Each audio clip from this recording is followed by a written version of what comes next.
There is a desire that arises in certain lifetimes that is not your ordinary kind of desire.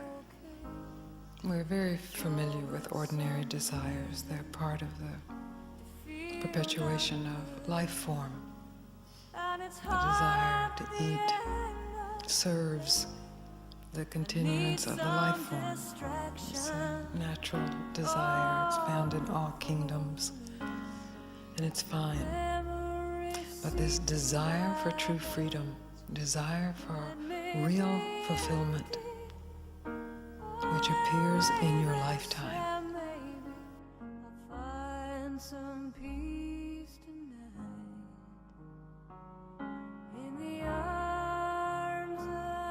you probably have an image in your mind of who you are. Some image that's been learned by looking in a reflecting glass every day of your life and saying, that's who I am. And this is my name.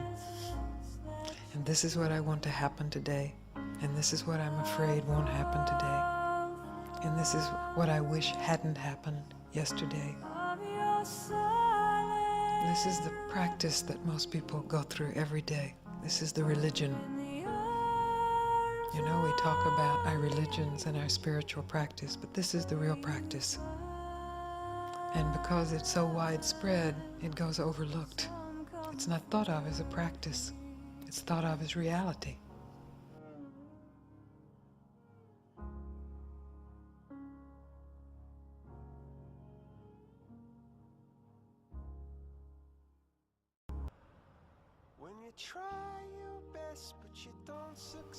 So that image that you have of yourself is an object in consciousness. It's a subtle mental object in consciousness, just as this chair is a physical object in consciousness. You are not an object. You are the awareness of all objects. You have always been here as awareness. The objects that appear in awareness come and go. In the practice, in their worship, in the identification of yourself as an object, you experience suffering. Great pleasure, pain, and suffering. There is the absolute certainty that you can recognize yourself as non-objective reality. Absolute certainty because you are already that. And because it's nothing you have to learn, nothing you have to rely on the mind to deliver. You have always been that, regardless of how the objects have changed, have come and gone. You as awareness has been present through it all.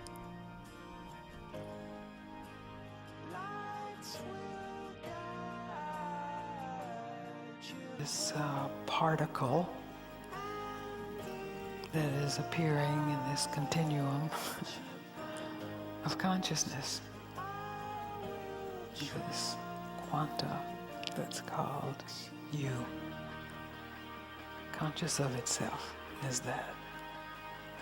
How is that consciousness at play? What is being discovered? Then we all have a gift to give each other. And we aren't limited by our definitions of ourselves as Americans or Europeans or women or men or students or teachers.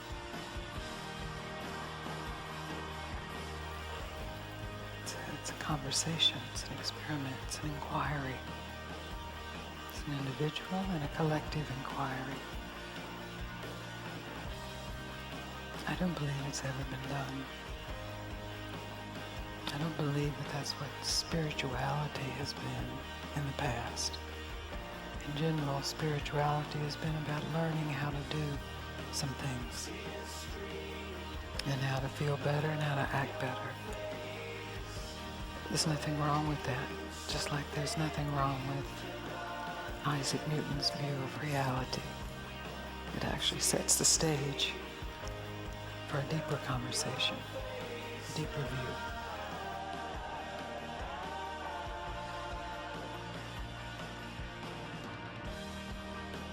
You have heard you are radiant light. You are God's child. You're free. You're safe.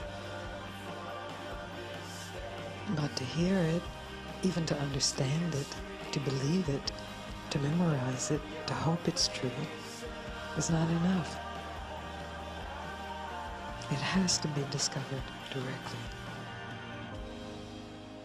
Lights will guide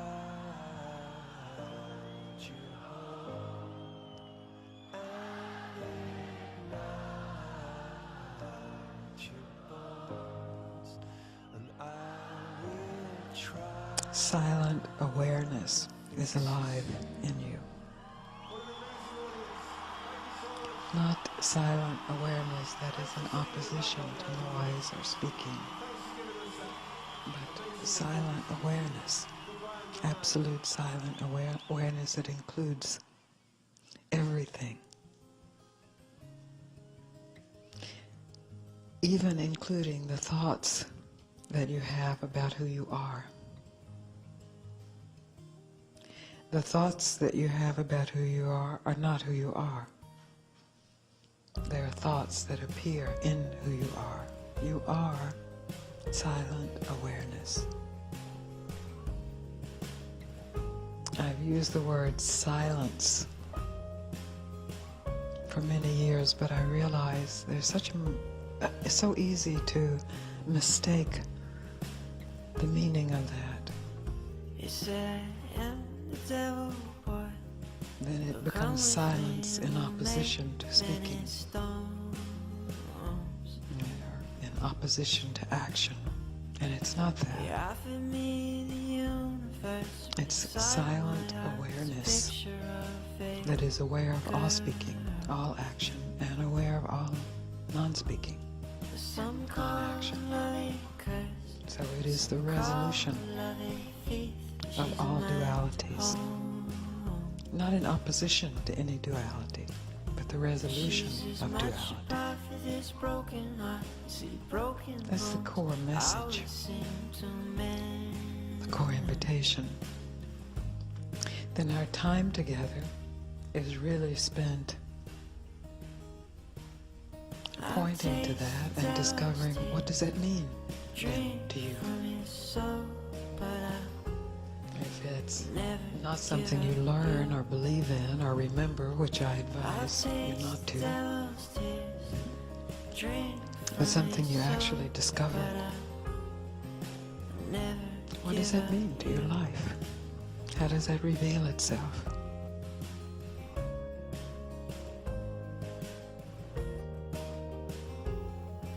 This moment, stop right where you are.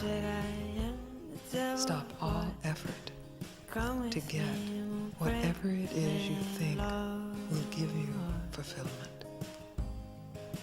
Whatever it is you think will give you truth. All that is required is one instant of truly stopping.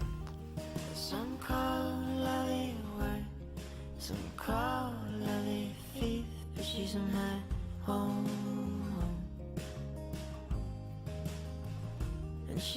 When the mind's activity is at rest, there is fulfillment, there is peace.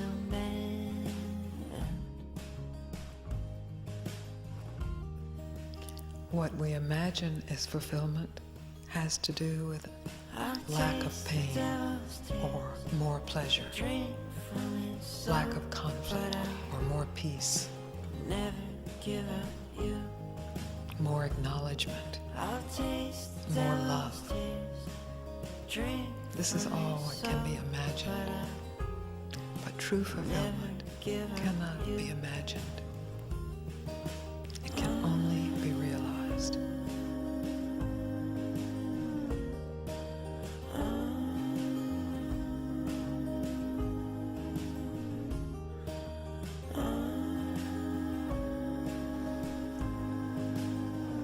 utterly simple. The results are, well, they reverberate through your life for the rest of your life. But it takes enormous courage.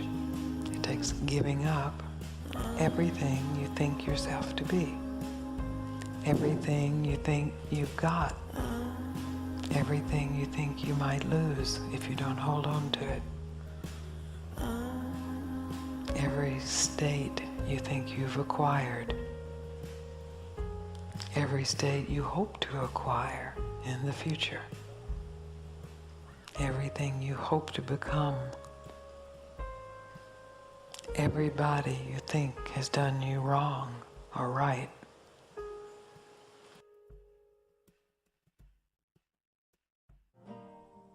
Every score you've yet to settle,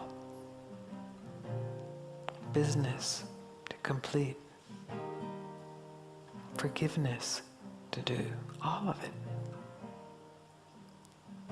The play is over in one instant, just over.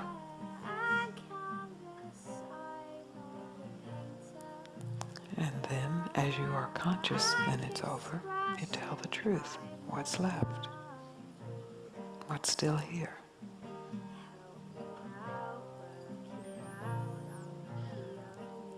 Does it have a bottom? Does it have a top or beginning or an end? Then the mind is actually turned toward exploring the unknown rather than accumulating known.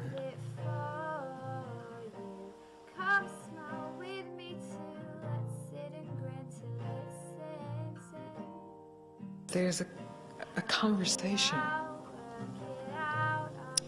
heart to heart,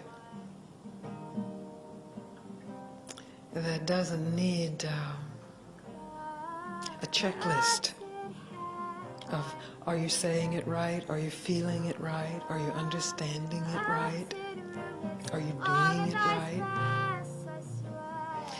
A conversation that just is unknowable.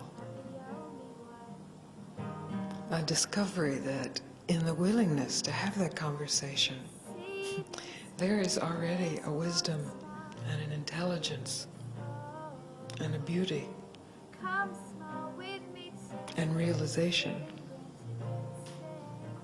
that simply in your willingness to be reveals itself.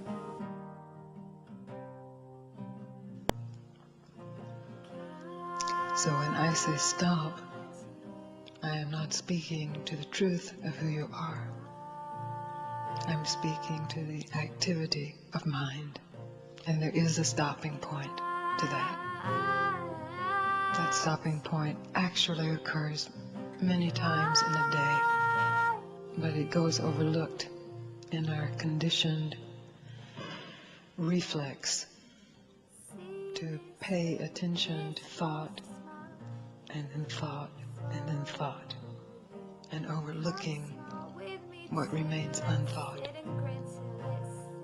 the depth, the truth of oneself. So tell me, who are you? What is your life? And what can it teach us as you?